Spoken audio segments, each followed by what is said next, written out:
Hey guys, welcome. This is Shane Worthner, and I'm joined by my wife, Marie Claire. Welcome back to another episode of Green Room Conversations. Tonight we are going to be talking about discipline, respect, corrections, classwork, and all of the stuff that goes along with that, and how best to make sure that you are getting the best results out of your classwork and making sure that you're doing exactly what you need to be doing to get to where you want to go in your dance career.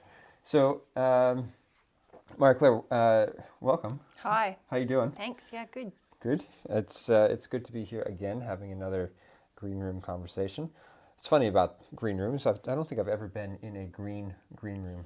No, I've never been in a green room. I've been in cream-coloured green rooms. I've been in brown-coloured green rooms. I've been in all sorts of different coloured green rooms, but they've never been green. Never been green. No. I often actually wondered where they got the green name from. Why green room? I don't know. That's probably something we should look up, hey, for next time. Yeah, that'd be an interesting topic. We'll look it up. We'll bring it up next time, guys. So there's another reason to come back next week. Okay? Good. Yeah. All right. So, I guess one of the reasons I wanted to talk about discipline first and foremost today was because I've been teaching a lot lately, and one of the things that I have noticed is that it's a very different environment to what I came up in at the Kirov in Washington, D.C. Right. And I remember, we used to get kicked out of class. We used to have to write combinations. There was definitely an element of, first of all, conformity. We had to wear a certain outfit. We weren't allowed to wear like short, tight, cut off tights, or even to the point where, like, if I came in with black ballet shoes on, I was sent back up to my dorm room to get my white socks. Right, like I had to wear white socks and shoes. And I remember you saying something about the girls' hair. Didn't it have to be like tightly pulled back? Always. So no no like wispies or anything. No, and no 3/4 sleeve leotards. Like always had to be. Everyone had to have the same cut of leotard. Was it like regulation leotard or something? There was a specific cut that everyone had to have, and it was usually high waist. There was a lot of high waisted leotards that were going around. Wasn't that just the fashion? Might have been the fashion. I don't know. I hated high waisted leotards. All I know is that for the boys we had to wear a white T-shirt. And then we had tights that had to have like elastic, over-the-shoulder elastics. So the tights came up quite high to like just under our chest. We had to wear a very thick waistband that helped us to, first of all, correct posture, but also to maintain strength through our core. And then we had to have white socks and shoes. And the socks had to come just below the calf. If the socks came too high up. Gosh, that sounds like back in the 1950s where, women had to wear skirts that didn't reach any longer than this much below the knee and you'd be sent home. Or yeah. I remember my ballet teacher telling me a story about when she was at school that they'd inspect her fingernails, and if they were dirty, there'd be, I don't remember exactly what she said now. It was brutal. It was like spanked across the hands or something like that. I don't know. But that's pretty extreme. But I think there's a greater purpose to it, right? Like when you're in school and you're doing it, you're like, oh God, I got to follow these rules and I got to do what they're making. Otherwise, I'm going to get kicked out of class. It seems you don't actually know the purpose. You don't know the point. What is the point of that? Well, I think the point of it is that your first job, generally speaking, most people, your first job in a company is going to be in the corps de ballet, right? And when we look at what you're doing in the corps de ballet is your uniform with everyone else. Probably slightly less so for the men than for the women. The women have to be very uniform, especially in things like any ballet that has a white act. Let's just call it a white ballet. Any white act ballets. We're talking things about Swan Lake, Giselle, even Bayadere, even, right? Where there's lines of girls all doing the same movement at the same time. So there's that uniformity there, and even for the men, they all have to jump at the same time. They have to turn at the same time. There's an expectation of looking the same. Well, I remember that when we did do certain ballets like that, there was a certain makeup even that we had to have. Everyone had to have this color makeup, this color lipstick, etc. And there were girls that just never followed the rules, though. And of course, they got into trouble, but I was one of those people who used to go around telling people, no, you're not supposed to wear that eyeshadow. You have to wear this eyeshadow. And unbeknownst to me at the time, I was actually kind of known as the makeup police. I was very much a rule follower, so I followed all the rules exactly. And some of these girls, they definitely got into trouble for not doing the right thing, but I probably didn't help their cause very much. But yeah, no, I remember we had pieces of paper there telling us which lipsticks and eyeshadows and how the makeup had to be. The funny thing about that is, though, that sometimes one person wearing one shade of lipstick looks completely different on another person wearing the exact same shade of lipstick. So sometimes the lipstick thing I never really understood. Yeah, but I think that, when bringing it back to what that reason is there for, why there's that training in school, is to make sure that by the time you do get into a company, you're prepared for having to be in a uniform situation. Yeah, no, absolutely. And it's not just, oh yeah, do whatever you want. There's an aspect of discipline, like discipline and respect too to the choreographer, to the person who sets the designer as well. Yeah. Because there's they've worked hard. That's their art. That's their creation. Their input into the creation as a whole, and they have decided that this is what they want the look to be, and it's your job to complete that look. So I absolutely understand it now. I didn't necessarily as a student, but that's what we're here for: is to discuss these things and to kind of shed light onto some of these little known facts about the ballet world. Yeah, I mean, look, I think you mentioned respect as well, and I think that's an important aspect of it. I remember, so at Kirov, right, you had all of these former superstars, like incredible. Just walking the halls like, hey, dancers. Dude.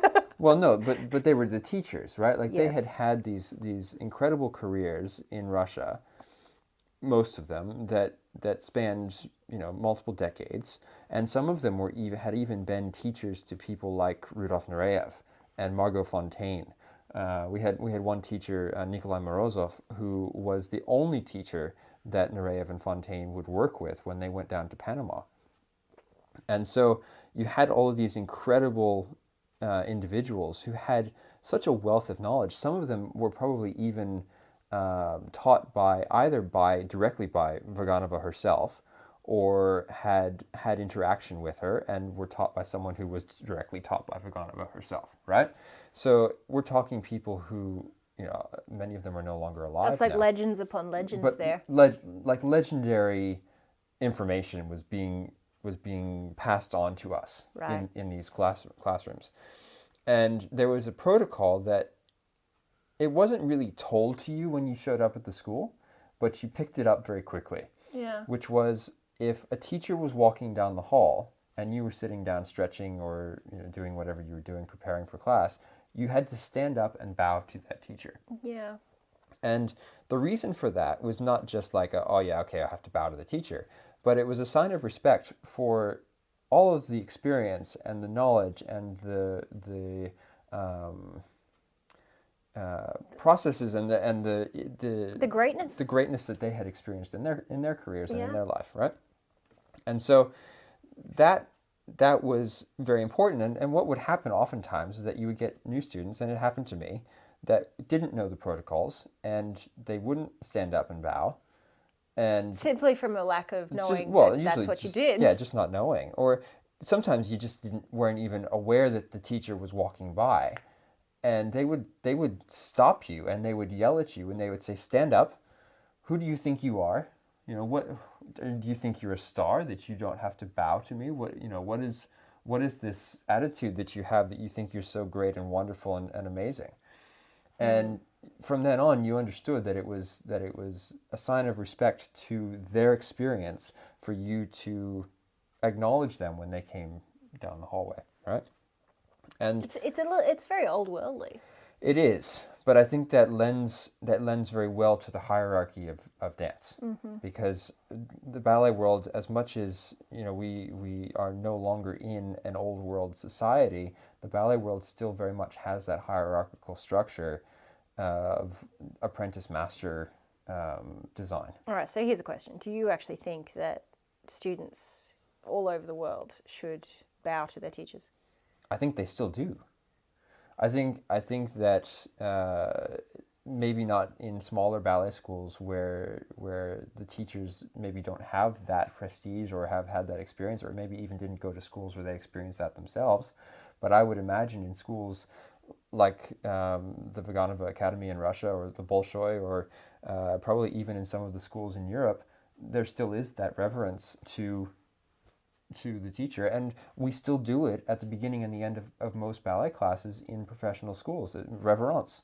We still do a bow to the teacher to show that respect for them, to show the respect for the pianist as well. There's a thank you that goes into thank you for giving me the information that I'm going to need to become a professional at this. Yeah. It was a little bit of a funny story. I remember with my teacher, Mr. Kutruk, we always used to shake his hand at the end of class as a thank you. So we would bow, and then we would go over and we would shake his hand. And it was so ingrained that when we joined the Vienna State Opera, we would go to the teacher at the end of class and shake their hands. Yeah, no, we don't do that necessarily in the company. And I remember about a week in, it was Chandra Nemethy, who was the ballet master at the time in Vienna, and we Ian and I had gone up to shake his hand, and the first couple of times, like he shook our hand and accepted it, and then after a while, Kind of looked at you weird. Yeah, and then I remember in one class he was just like, "Guys, you don't have to shake my hand after class. It is very nice, but you are not students anymore. You are professionals, and it is not necessary for you to shake my hand." And we both kind of felt embarrassed, like, "Oh my God, why have we been shaking his hand this whole time?" But it was just something that, because we had experienced that so much as students, we wanted to show that respect and thank him for the class. And I think there's a little bit of a rite of passage in that, right? Like, it's okay, now I've moved on from being a student. Now I don't have to constantly give this respect to the ballet master. Yeah, no, but you do have to do it to the older members of the company. Oh, sure.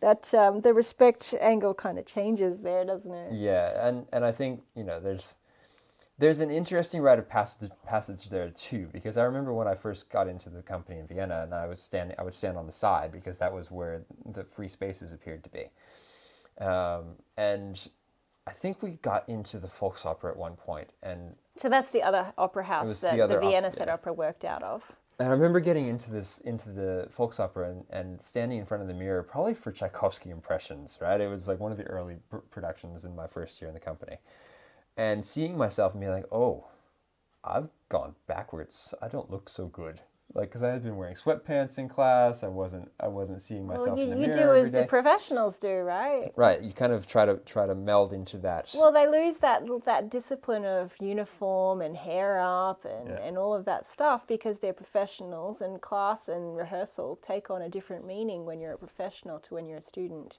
You're no longer preparing for a life on the stage. You are on the stage already. So That's right. Now you're just maintaining and so the whole discipline type of approach, it's not that it goes out the window, it just evolves. It's kind of like, they talk about in like kids who go to university, the freshman 15, right? You put on 15 pounds your first year Okay, well, we don't know that here in Australia. Well, okay, so bringing out my Americanisms, there's a thing in the US called the freshman 15, where when you first go to university, like, you put on weight because your mom's not cooking for you anymore. Right? So it's kind of like when you hit that professional world, you don't have your teacher looking out for you anymore. You don't have them correcting you every day. You're kind of on your own, and you have to find a way to maintain your level of dancing, and no one's going to say anything to you. No, they don't come along and give you personal corrections or anything like that, which we'll get into later a little bit. But my point with this was that I got to the point where I was in the studio in Volksopera, and I was you saw yourself in the mirror, and it was not what I remembered of my dancing, and so I made the realization that I actually needed to be seeing myself every day. And at the time, one of the older dancers, so he was maybe 38 or 39, core dancer, was injured, and he had knee pain, and he wasn't always coming to class. And so when he didn't show up, I would go and kind of stand in his bar spot. Right, yeah. And his bar spot was along the back wall where I could actually see myself in the mirror.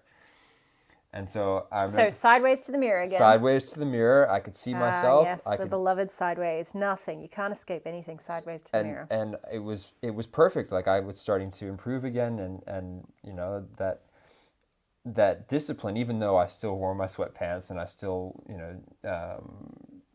was accepting that company journey, I was finding a way to still maintain my technique. Yeah, preserve. Yeah.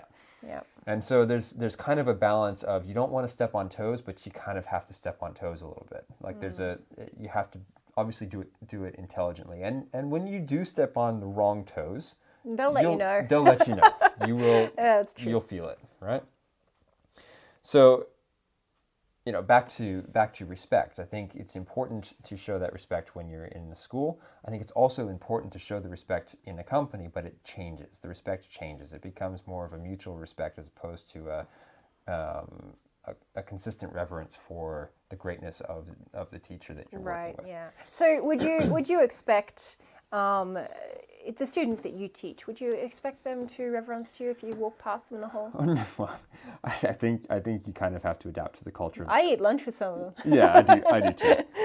Look, I think again, times have changed to some extent. We're not in that same space, and I would never claim to have had the same type of career that some of the teachers that I worked with have had. It definitely belongs to those hallways that are kind of like littered with greatness every day, and I mean like massive stars and stuff. Yeah. And so, and also you have to adapt as a teacher. You do adapt to the culture of the school that you're teaching in, and if that's not the way that the students have been brought up, you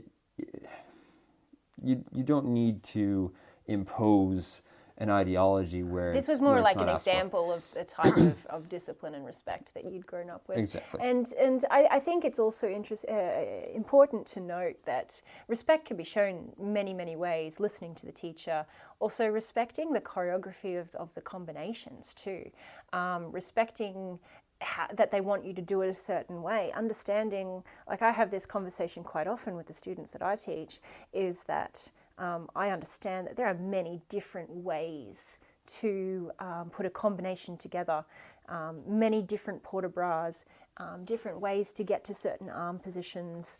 But sometimes, actually most of the time, I set a port de bras or a combination a certain way for a very specific purpose. I might not always say it immediately that I want it because of this, but I shouldn't have to. As the teacher, I have my methods. Yep. And usually everything that I do is thought out for a reason or for maybe for an exercise that I want to do in the center later on. I want to prepare the student for that exercise. So I started at the bar. And I'll have a certain port de bras that I want to do. And it does kind of get to me sometimes when I've set a certain port de bras and then it's not applied. So that is another way to show the respect to the teacher without, standing up and bowing in the hallways. Yeah. And I think it's an important one because that one can translate into any school. Well, not only does it translate into school, but it translates into your ability to replicate what's being shown to you. And how important is that? Like if a choreographer comes in to set a piece and they already have an idea of a style of movement or something, and you're trying to learn, you have to replicate what it is that they're asking for. Absolutely. Especially if it's a piece that has already been done before. So a piece that's been created somewhere else. And there are some out there that you'll get roasted. You'll get absolutely roasted if you don't do it the way they showed. I remember being in a choreography once, and it was a bit of a difficult situation actually. We were shown a certain way to do the choreography, and I was one of my first principal roles where I was actually cast as, not just as a reserve, but actually got my own performances. And this lady came to show us the choreography, and it was a Macmillan piece. And I did it as to the best of my ability, and then she went away for a while and we rehearsed it. We continued to rehearse it, and then she came back before the premiere. And while she was away, the ballet masters who had performed this ballet in another company, or not that they'd performed it, but they'd been ballet masters in another company and had rehearsed it at another company before us, said, "Oh, do it a little bit more like this." And being the good, obedient person who always followed the rules, like I said I was, oh, yes, I will do it like this. And so I did it like that. And then the lady came back and said, what are you doing? I did not show it like that. And I got roasted for following the directions. So it's such a puzzle sometimes in the professional world as well. So here I was doing exactly what I've been told to do twice, 2 different ways. And I got roasted for one of them. Now, the important thing to note is that I could replicate what I was told to do twice, 2 different ways. Yeah. And I think that's the lesson here. Well, and look, taking it back to like when I was talking about at the beginning of the podcast about how we used to get kicked out of class or we used to have to write combinations, I think a lot of that is designed to build thick skin because there are going to be egos within the dance world that are more than willing to break you down. Oh yes, right? I've had that too. And so you have to be able to, when a situation comes out that is challenging to your emotions, to your sensibilities, you have to be able to separate from that. Well, that was exactly that time as well. I mean, I remember doing a New Year's concert one year. I knew this story would come. I knew this story would come. I think I was just 19. Oh, you 20. were a youngin'. I was a baby. You were a youngin'. And I think it may have even been my first New Year's concert that I was on the screen. And there was already, like, the whole process had just been really complex. And there was a moment where one of the dancers wasn't going to dance, and then I had to step in, but then they decided they didn't like me on the screen, so then they took me out of his role and put me somewhere else. And then there was another filming that we were doing that was outdoors in the summer in Austria, which, look, it's not... So it was a pre-recorded one. Yeah, it was a pre-recorded, but we were in, like, Converse sneakers, dancing on... Because that's what we're trained to do. Yeah, dancing on the sidewalks of Vienna. And it was rough. Like, you couldn't jump, you couldn't do anything. The whole thing was jumps and tricks and stuff, right? Tricky. And so it was very complex, and I was young and not experienced in the television side of dancing. And we got to the end of a day of filming, and I remember the choreographer in front of the entire Austrian film crew, so ORF, which is like the main... It's like Channel 10. It's like, yeah, the main channel in front of this entire film crew. He just ripped me to shreds. Like, you're the worst dancer I've ever seen. I can't believe I chose you for this. The fact that we have to come back tomorrow and do more filming, it's your fault. And God, if you don't get it together, I might just have to take you out altogether and put someone else in. And it just... Welcome to adult life. And it was like, whoa. And I had never experienced anything like that. At that point, I was doing very good things within the company and progressing quite well, and it was a real shock.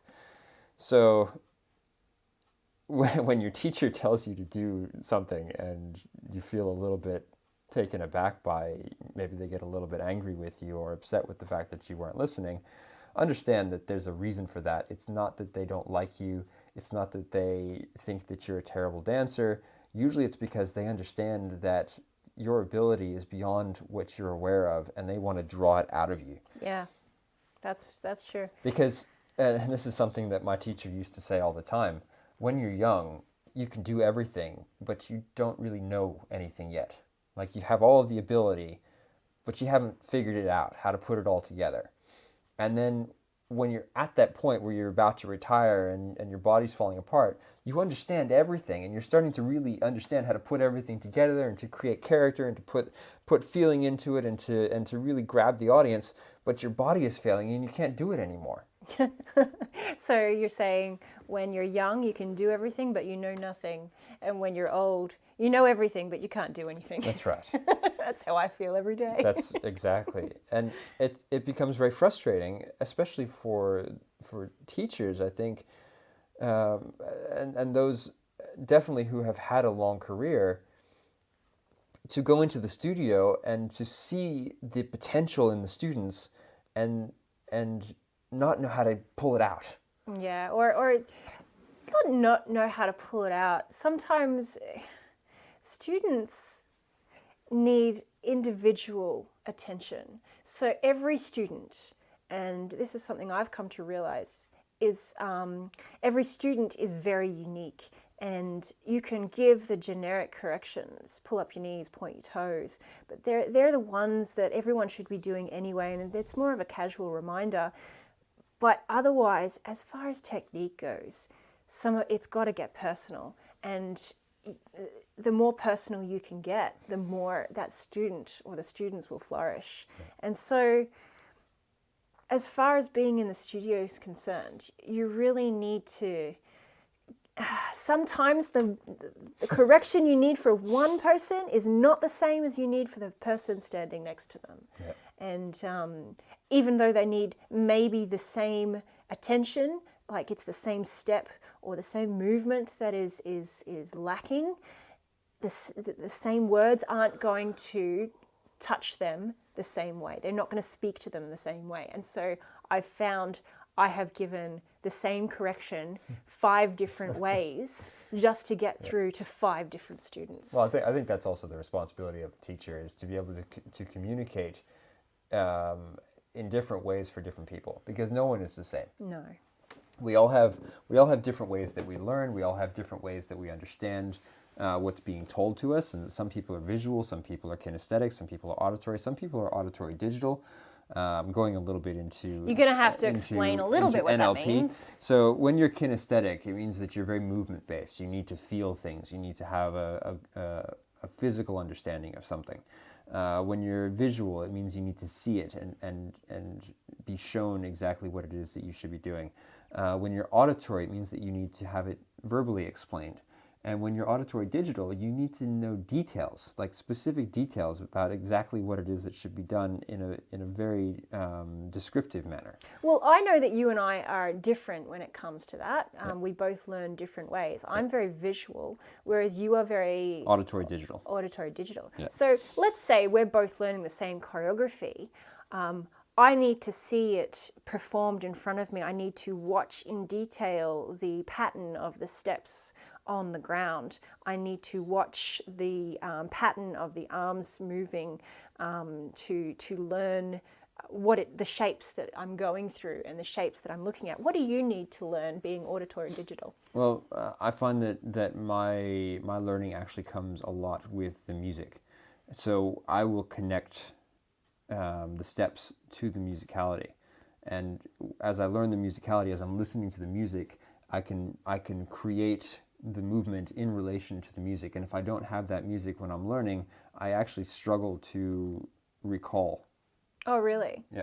I mean, I remember not needing music, but I did like having the music there, and I liked counting things. So I guess there was a bit of a digital, an audio, auditory type of learning in conjunction with my visual. Yep. Because we have talked about in a previous podcast how musical I was. Yep. So let's take Anna Karenina, for example, where you were boy number 1 and I was girl number 1. Yep. Both of us had completely different choreography, as did the rest of the other... How many people were in this? Oh, there were 12, it was 24 people. So 24 people practically had 24 different ballets. Yeah.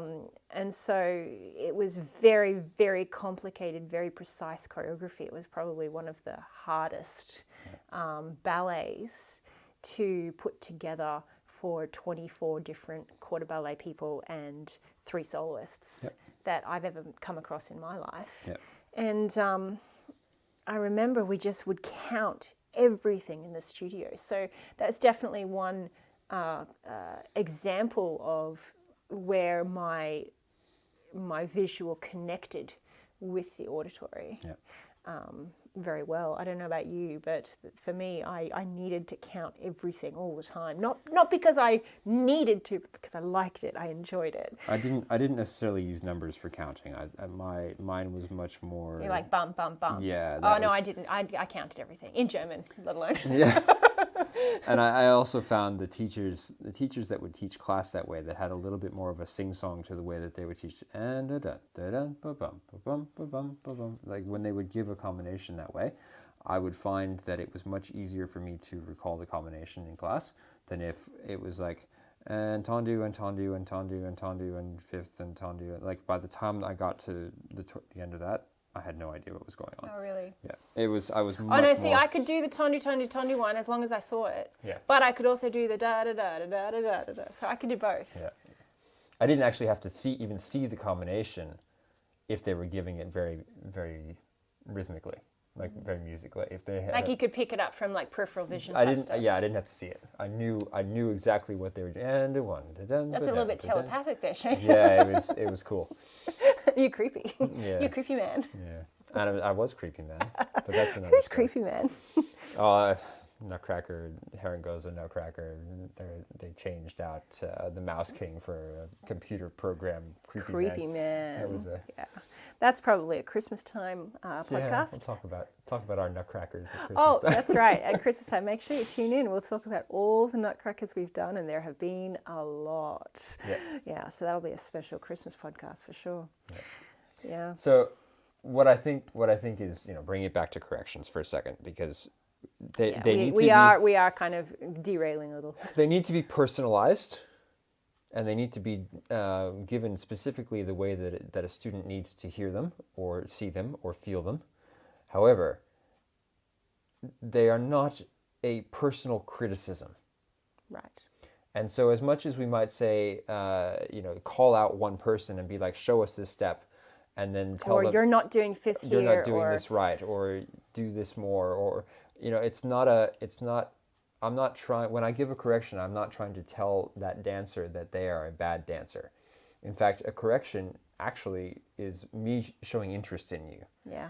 If you're getting a correction, it means that I like what you're doing. It's very hard, though, as a student. I remember getting corrections, sometimes being bombarded with them, and I just felt like I couldn't get anything right. Yeah. So it is really important as a teacher to understand that students may definitely feel like that. Yeah. And students take everything differently. So one student might go, oh, my God, I'm getting all this attention. That's fantastic. Whereas another might go, oh, my God, I can't do anything right today.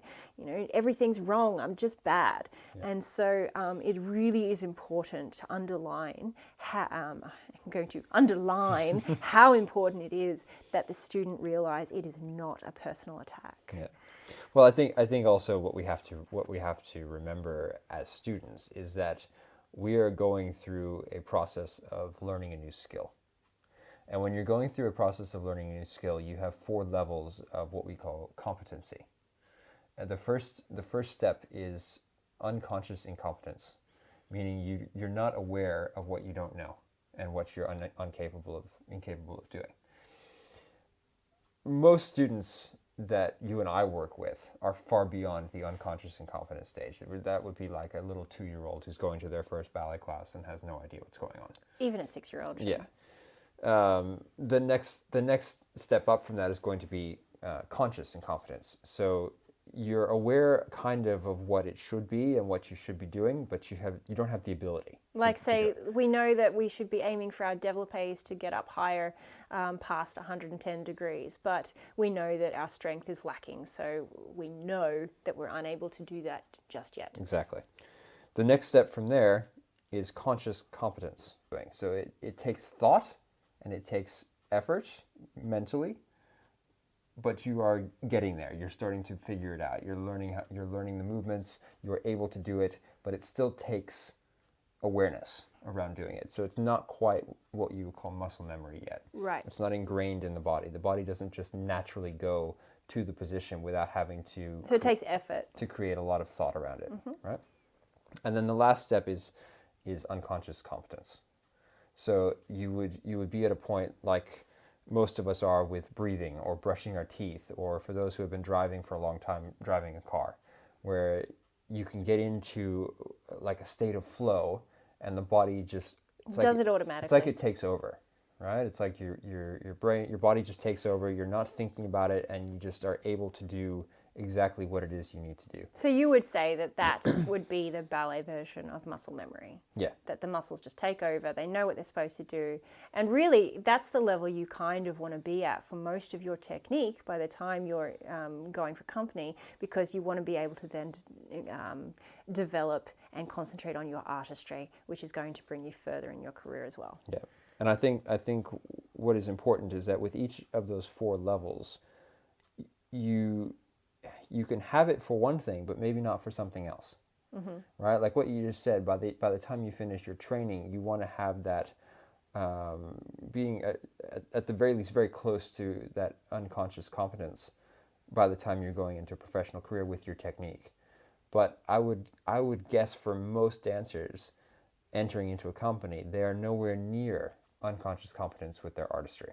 No, not at all. So I remember even joining the company, and I got my contract, and all of a sudden I had this overwhelming thought of the fact that it's like, but I don't know everything yet. How am I supposed to be hired? How am I going to go into this situation and do everything I'm supposed to do? I don't know everything. I can't do everything yet.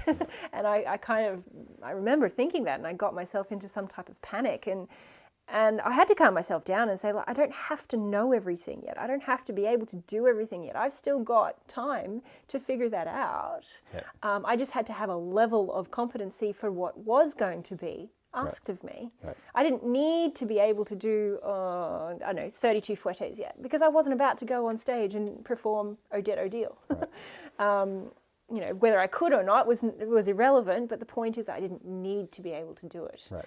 I needed to be able to do 2 clean pirouettes on point.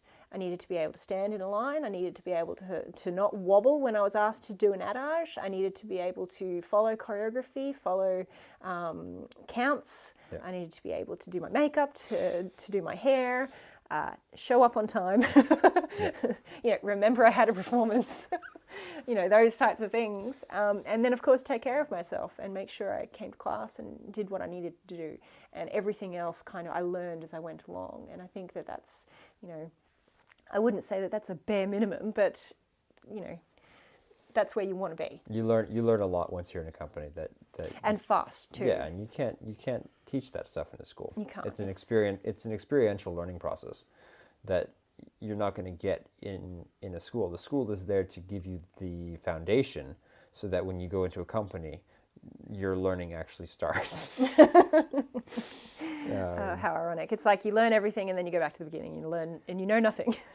and look, we know now that that's how learning works. You get to a level of competency, and then you go to the next level and you realize that there's so much more that you have to beyond that you can learn to improve. And it's in everything. And that's why practice is so important.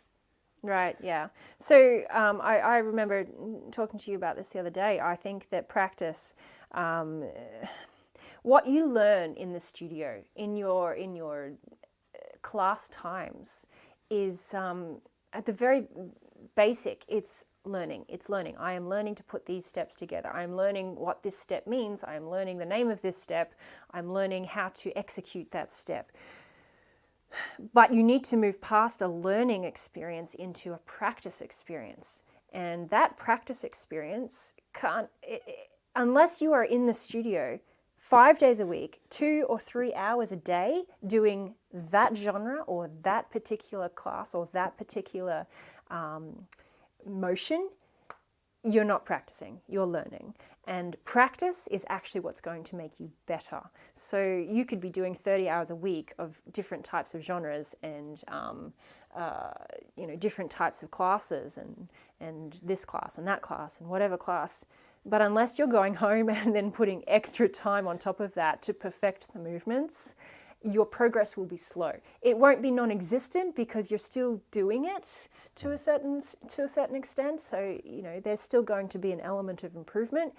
But unless you're putting that amount of time into practicing over and over and over the same boring sometimes movements, they won't actually improve and you won't gain in that strength. And the reason this kind of came to light to my mind recently was because all of us as a family have been learning piano, and we take turns sitting at our little piano and we go over and over and over and over the same boring little, fingering exercises and little melodies that we have to do. And sometimes they come really easily and sometimes they come really, really hard.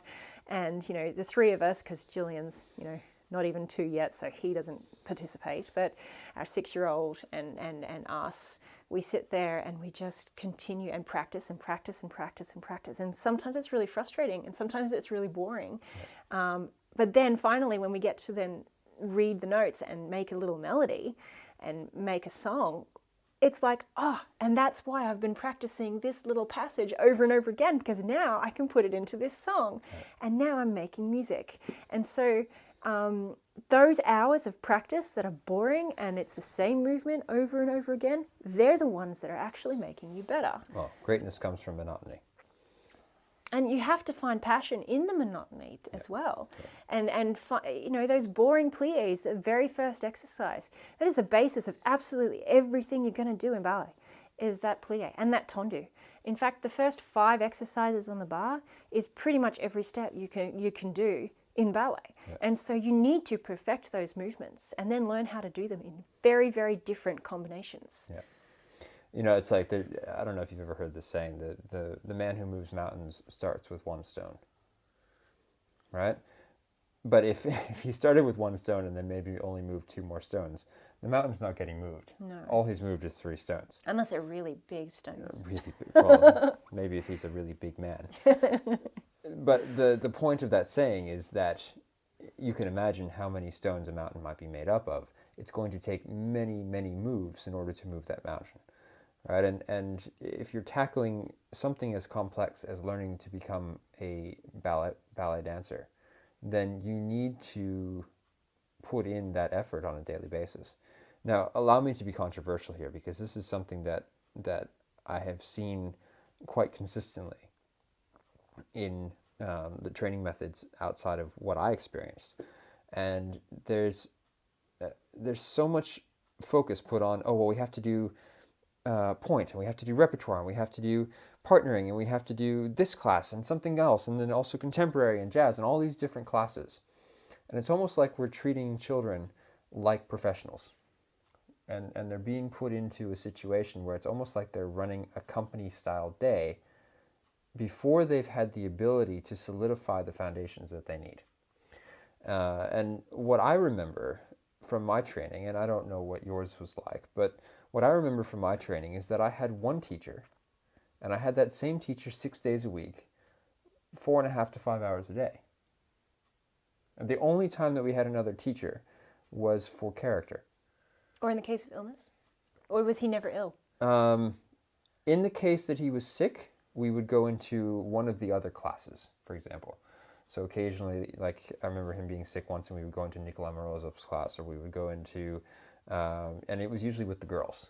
So we would move into one of the girls' classes. But that was rare, I'm guessing. It was very rare. Occasionally, the other male teacher we would have on a Saturday. But for the most part, I would say like 90% of the classes that we had over a 5-year period. But you're also talking like 6 days a week. So, let's say he was sick like for 1 week. It would only be 6 days out of a 365 days. Well, out of however many days, what do we have? 180 days worth of maybe right. So 300 days worth and that's the 3-hour work day. So you're still the like 90% to 95% of the time still have that one teacher. So you could safely say that you had one teacher. I had one teacher with very few exceptions. Yeah, and you. So that information stayed very consistent. It was very consistent, and if there's anything that is in my study since retiring as a dancer of physical movement and neurological patterning and how to improve neurological patterning and movement patterns that I've learned, it's that doing the same movement with good form consistently is the most important thing. Now, good form is questionable. Obviously, you can say, one person can say, oh, well, this is better technique than that. But what is most important is that that information is consistent. So you once explained it to me as like digital information coming at you from multiple different sources. Would you like to explain that again? Because you did it so well. It made so much sense. Well, I mean, imagine you're trying to learn something, right? And you have a source of information, and you're learning from this source of information, and then something pops up on your screen and says, click this link to go here. and you go to that new link, and it gives you information that contradicts the first link, right? And then something else pops up. And then as soon as that pop-up comes up, maybe another pop-up comes up over here, and you start to get multiple pop-ups on your screen, and you can't close any of them, and it's like flashing on one side and flashing on the other, and then you've got music that starts playing, and people start running across your screen showing you different videos, and like all of this stuff.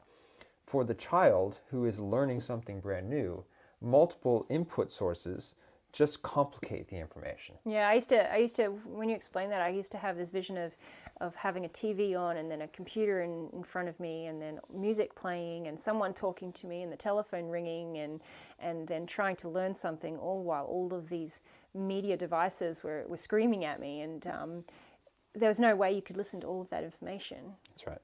And it's look, when I say this, I'm not saying that we shouldn't have exposure to master teachers. I'm not saying that we shouldn't go to workshops and learn from other people, but the majority of the information that you're getting should come from one source. And you have to, as the student, you have to trust that source, that they are going to provide the information you need in order to progress. So I had, as you said, I had a slightly different experience because but only slightly really, because I went to ballet school here in Brisbane and I had maybe 2 teachers during the week, 3 teachers maximum for the same classes or for the same type of thing. One of them consistently during the week, during the day, and then I would go to work because this is when I started full-time ballet. So I was 14 at the time. Possibly 13. So I'd start off my day and have one ballet teacher in the morning, and then I'd have a different ballet teacher at night, and then on the weekend I would have that same nighttime ballet teacher on my Saturday classes as well. So I'd say two ballet teachers in general, but it wasn't until I went overseas. And then I'd have like summer school workshops and different teacher there. But it wasn't until I went overseas that I actually had the one teacher consistently every day, all day, for actually a few years at a time. So I only did 2.5 years of finishing school or professional ballet school after the private ballet school in Australia. And I have to say, I credit a lot of my relearning to that one teacher that I had once I left Australia. She just, the way she taught me, spoke to me in such a way that suddenly ballet was A, so much harder, and B, made so much more sense. And after that, I spent the rest of my professional career trying to catch up with all of that and to make what she taught me better. Yeah. You know, and I'm reminded now of a situation that happened once I was in the company in Vienna, where I was working on Prince Siegfried for Swan Lake. Yeah. And I had a ballet master that was working with me consistently and coaching me on the process. And I remember my partner wanted to run the White Swan Pas de Deux with the group. And I wasn't quite ready for that yet. I hadn't gotten to the point where I was prepared to do that, but she wanted me to do it. And well, she needed a partner. She needed a partner, and so I went and did it. And the ballet master, saw it and got very angry with me because he thought that I was looking for outside input from another ballet mistress. And this was all within the same company. All within the same company. So it's not even like you were looking for outside of the company input. Right. And so there was a bit of a rough moment there where he was angry with me for doing that for a couple of reasons. One, because I wasn't prepared for the rehearsal, because I hadn't done enough rehearsing for it yet. And it made me look like I shouldn't be getting that role yet, which there was already gossip within the company. Well, it was controversial. It was controversial. It was a controversial casting to start with. So there was already gossip there. So he was trying to protect me, and I was not aware of that at the time. And I think, you know, we learn these lessons as we go through life, that there are people who are like guardians within our journey, who are protecting us, who understand the dangers before we do. And he was sometimes definitely that for you. He was that in that situation. And my teacher in school was that too. I had a similar situation there where I went for an audition and I didn't tell him and he got very upset. And I remember him having a whole discussion with me about how you have to trust your teacher, and if you don't trust your teacher, then you don't need to be with them anymore. And that's okay, but then, that is what it is. And I just want to also say that of all of the teachers at Kirov, he had the most success as far as dancers going through his class and becoming professional dancers. In fact, looking back at every student that was one of his over the course of the 5.5 years that I was there, not one of them didn't have a professional career. All of them made it. Well, that does speak a lot for him, doesn't it? So, from probably 30 boys that came through that space, every single one of them made it as a professional dancer. And for various amounts of time. Yeah, maybe not for decades, but they all made it. And they all had professional careers. And not another single one of the teachers in that school had that success rate. Could say the same. Yeah. Yeah, So, that's a great success rate. And I think a lot of that is attributed to the fact that every time he got to a point where there were senior students, he would take them from a young age, from 10, 11, 12, through to 17, 18, and then he would go back to the start again and transition back to that young age again. And so you could say he was invested. Yep. There was nothing else for him. It was just you boys. That was it. His purpose at that moment was, however many, let's say there were 6 of you in the class, that you 6. That's it. You 6 were his purpose. That's it. And each day we moved a stone from one side of the room to the other, and that was it. We took that stone, and by the end of the 6 years, we had moved the mountain of getting from not knowing very much as young ballet students to being able to go into a company and start that next journey. Wow, what a teacher. Yeah. Would you like to say his name? Anatoly Kucheruk. Yeah, he's a ballet master now with the ballet company in Tbilisi, Georgian Ballet in Tbilisi. He's Georgian, isn't he? Or No, he's Ukrainian. Ukrainian. Yeah. He's married to a Georgian pianist. Oh, nice. Yeah. Piano. Yeah. So I think we can kind of leave it there. I don't think that there's any way necessarily at this stage to change the way that schools are running, because it's ingrained in the culture, and I think that is an important aspect as well to accept, is that different schools have different cultures, have different ways of doing things, and that's perfectly fine. All I can speak to is my experience and the experience that I have gone through, and the fact that I did have a very successful career. And for me, having one teacher with a consistent message, and having that respect and having that discipline and having that ingrained in us on a daily basis allowed me to have the success that I had throughout my life within my dance career. That's great.